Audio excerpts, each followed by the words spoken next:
हम सभी के जीवन में संघर्ष होता ही है। चाहे वो संघर्ष काम पर हो, चाहे घर पर हो, चाहे रिश्तों में हो, चाहे किसी डिसीजन को लेकर हो, किसी भी तरह से हो।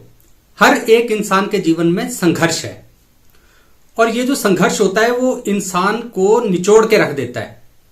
और अगर उसके पास कोई ऐसा कोई सेंट्रल पॉइंट नहीं है, कोई फिलॉसफी, कोई सोच नहीं है जो उसे इस संघर्ष के दौर में संभाल सके, तो वो टूटकर बिखर जाएगा।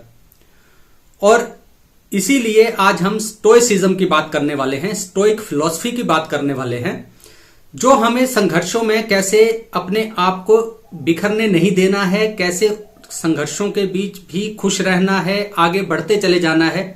स्टोइक फिलॉसफी जो है उसके लिए इंसान को बहुत अच्छी तरह से तैयार करती है। हालांकि हमारे भारतीय प्राचीन सभ्यता में भी इस तरह के सारे जो सूत्र हैं वो मौजूद हैं, लेकिन आज हम पर्टिकुलरली स्टोइसिज्म की बात करेंगे। और हिंदी में इसे स्टोइकवाद कहते हैं या इसे वैराग्य भी कह देते हैं कई बार। तो ये स्टोइक फिलॉसफी है जिसकी आज हम बात करेंगे।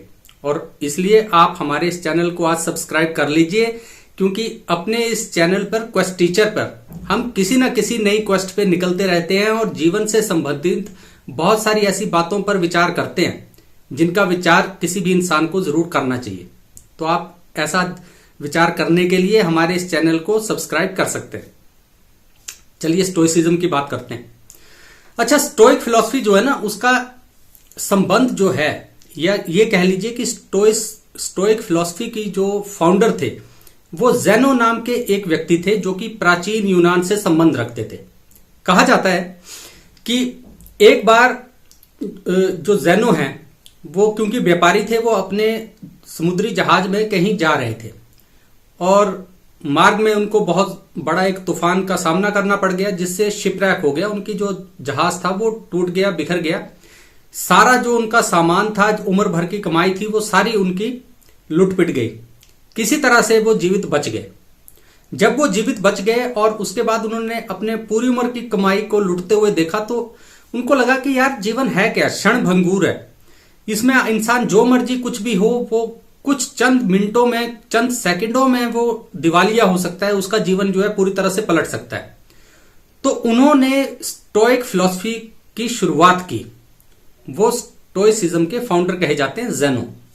इसके बाद मार्कस ऑरेलियस, है ना, सेनेका और एपिक्टेटस, इन सब विचारकों के नाम आपने सुने होंगे। इन्होंने स्टोइक फिलॉसफी को और ज्यादा आगे बढ़ाया। तो आज के सेशन में ना हमने कुछ ऐसे सिद्धांतों के बारे में बात करनी है स्टोइसिज्म के, जो कि जब हम भी किसी संघर्ष के दौरान किसी तूफान में फंसे हों, जीवन के किसी तूफान में, वो हमें उभरने में मदद करे, हमें आगे बढ़ने में मदद करे। सबसे पहला सिद्धांत जो है वो तो है कंट्रोल। देखिए, स्टोइक फिलॉसफी हमें बार बार कहती है कि आप, कोई भी इंसान जो है वो अपने बाहर के जो इन्वायरमेंट है उसको कंट्रोल नहीं कर सकता है। अगर इंसान के पास कुछ कंट्रोल करने लायक चीज है तो वो है उसका अपना खुद का रिस्पॉन्स। हम नहीं कंट्रोल कर सकते कि दूसरा बंदा हमारे साथ कैसा बिहेव करेगा, या रास्ते में हम कहीं जा रहे हैं तो हमारे साथ क्या दुर्घटना हो जाएगी। ठीक है, हम किसी बस से सफर कर रहे हैं तो वो बस का एक्सीडेंट होगा या नहीं होगा, हमें नहीं पता। हम तो सवारी हैं, चलाने वाले पे डिपेंड करता है और मशीनरी पे डिपेंड करता है। लेकिन हमारा रिस्पॉन्स क्या होगा वो हमारे कंट्रोल में है। तो इंसान को हमेशा जो चीजें उसके कंट्रोल में हैं उन पर उसको ज्यादा ध्यान देना चाहिए, क्योंकि वही वो बदल सकता है, वही उसके हाथ में है। अनकंट्रोलेबल के पीछे नहीं जाना है। ये तो पहला सिद्धांत है, बहुत बढ़िया सिद्धांत है। हम अक्सर अपनी लाइफ में उन चीजों की चिंता करते रहते हैं जो हमारे कंट्रोल से बाहर है, बेकार की परेशानी। अच्छा, इसके बाद स्टोइक जो है वो हमें दूसरी एक और सिद्धांत देते हैं, एक और प्रिंसिपल देते हैं। वो कहते हैं कि हर एक इंसान को जीवन में अगर उसे मुसीबत नहीं भी है तब भी उसे हार्डशिप्स से गुजरना चाहिए। अगर उसके हालात ठीक भी हैं तब भी उसे खुद को ट्रेन करना चाहिए कि अगर कभी लाइफ में उसे हार्डशिप्स का सामना करना पड़ जाए तो वो जीवन में घबराए नहीं, वो आराम से उन सारी मुसीबतों को झेल सके। कैसे होता है ये सब? जैसे हमारे एक हिंदू ट्रेडिशन में फास्टिंग का एक रूल है कि हाँ जी, आप नवरात्रे हैं, 9 दिन आप फास्टिंग करेंगे।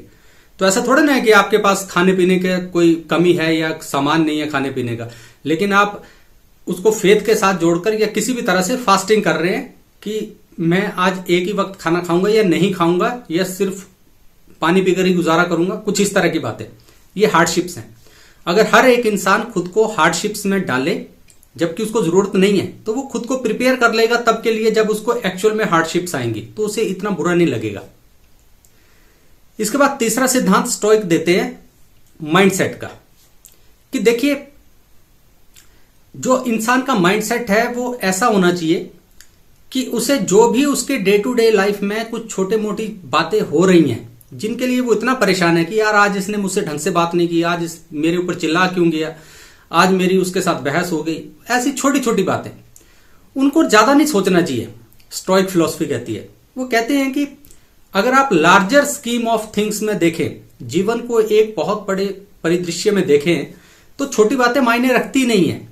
आज आपके साथ क्या हो रहा है वो मायने नहीं रखता है अगर आप जीवन को 50 साल 60 साल 100 साल के एक होराइजन पर देखें, मैटर ही नहीं करता है। आज आपके साथ क्या हो रहा है कोई मैटर नहीं करता है, आप खुद भूल जाओगे 2 दिनों के बाद।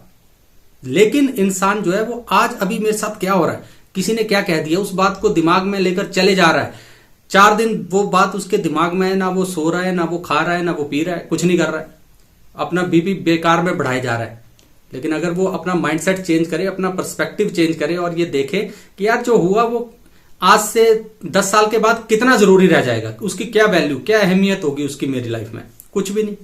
तो अगर ये माइंडसेट वो बना ले इंसान, तो अपने जीवन में कितना रिलैक्स रह सकता है, वो कितने आराम से शांति से अपना जीवन जी सकता है। लेकिन अगर वो ऐसा कर पाए तो अच्छा। इसके बाद जो स्टोइसिज्म है वो हमें एक और सिद्धांत देता है जो कि हमारे जीवन में बहुत ज्यादा काम आने वाला है आज के हमारे इस जीवन में, और वो सिद्धांत है एमोर फाटी का। इसको आपने अमार फटी नहीं कह देना है कि हमारी फटी रहती है, वैसा नहीं है। एमोर फाटी इसका मतलब है लव ऑफ फेट, कि अपना जो भाग्य है उस पे आपने जो है वो झल्लाना नहीं है, उसके लिए हमेशा उसको कोसते नहीं रहना है। अपना जो भाग्य है उस पर आपने शांति रखनी है, संतोष रखना है, उसके साथ प्रेम करना है कि मेरे जीवन में जो कुछ हो गया वो अच्छे के लिए ही हुआ। इसे अमर फाटी का नाम दिया गया। तो अक्सर जीवन में हम देखते हैं कि हमारे साथ अगर कुछ जीवन के इस सफर में कुछ बुरा हो जाए तो हम उस चीज को पूरी उम्र अपने दिल में रखते हैं कि यार मेरे साथ ये गलत हो गया, वो चीज, वो प्रोजेक्ट मेरे हाथ से निकल गया, अगर मैंने ये काम कर लिया होता तो ऐसा हो गया होता। स्टोइसिज्म कहता है कि ऐसा कुछ नहीं है भाई, जो कुछ होता है वो अच्छे के लिए होता है, जो आपके साथ हुआ वो अच्छे के लिए हुआ। अपने भाग्य को कोसो मत। हर एक चीज के पीछे अगर आपको नेगेटिव दिख रहा है तो उसके पीछे कुछ पॉजिटिव भी होगा। अगर आप उसकी पॉजिटिव साइड देखने लग जाओ तो आपको अपने भाग्य से कोई शिकायत नहीं रहेगी, बल्कि आप लाइफ में ग्रो होने लग जाओगे। और इसके बाद लास्ट बट नॉट लीस्ट, बहुत सारे सिद्धांत हैं, लेकिन आज तो हम 4-5 सिद्धांतों की बात करेंगे कि क्या है जो कि आज के इस परिदृश्य में बहुत ज्यादा जरूरी है।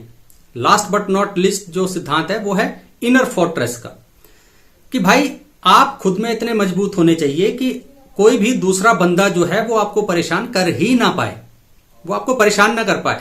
स्टोइक सिद्धांत कहता है कि कोई भी दूसरा बंदा आपको आपकी परमिशन के बिना परेशान कर ही नहीं सकता है, आपको दुख पहुंचा ही नहीं सकता है, वो कुछ नहीं कर सकता। अगर आप दूसरों को परमिशन देते हो कि हाँ उसने कुछ कहा और आप परेशान हो गए, तो आपने परमिशन दी उसको खुद परेशान होकर कि वो अब आपको नुकसान पहुंचाए। अगर वो कुछ कर रहा है, किसी ने आपको गाली दी, आप वो गाली ले ही नहीं रहे हो, सुन ही नहीं रहे हो उस गाली को, तो वो गाली कहां जाएगी, वापिस उसके पास चली जाएगी या पता नहीं जहां मर्जी जाए, आपके पास तो नहीं रही।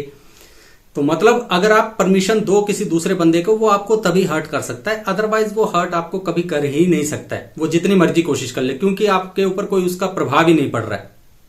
तो ये 4-5 सिद्धांत हैं जो हमें बताते हैं कि हमें अपना जीवन कैसे जीना चाहिए। ये स्टोइक सिद्धांत हमें ये बताते हैं कि जब भी हमारे जीवन में संघर्ष हो, हमारे जीवन में तूफान आए, तो हम अपने जीवन को कैसे स्टडी करें, कैसे कामनेस के साथ रहें, कैसे शांत रहें और उस तूफान से बाहर गुजर जाएं, जो कि शायद जैनों ने कभी फेस किया था और उसका सब कुछ लुट गया था। लेकिन उसके बाद उसको समझ आया कि नहीं, कुछ फिलॉसफी तो ऐसी होनी चाहिए कि मैं खुश रह सकूं या और दूसरे लोग खुश रह सकें, इसलिए उन्होंने स्टोइसिज्म की शुरुआत की।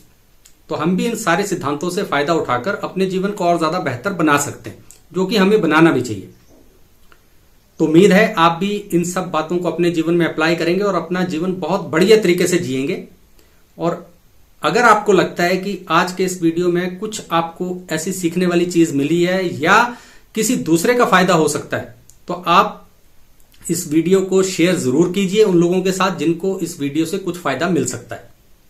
सब्सक्राइब चैनल को जरूर कीजिए, क्योंकि हम जीवन की बातें अपने इस चैनल पर करते रहते हैं। इसी तरह की किन्हीं और विषयों के साथ किसी दूसरी खोज पर चलेंगे। तब तक अपना ख्याल रखिए। नमस्कार।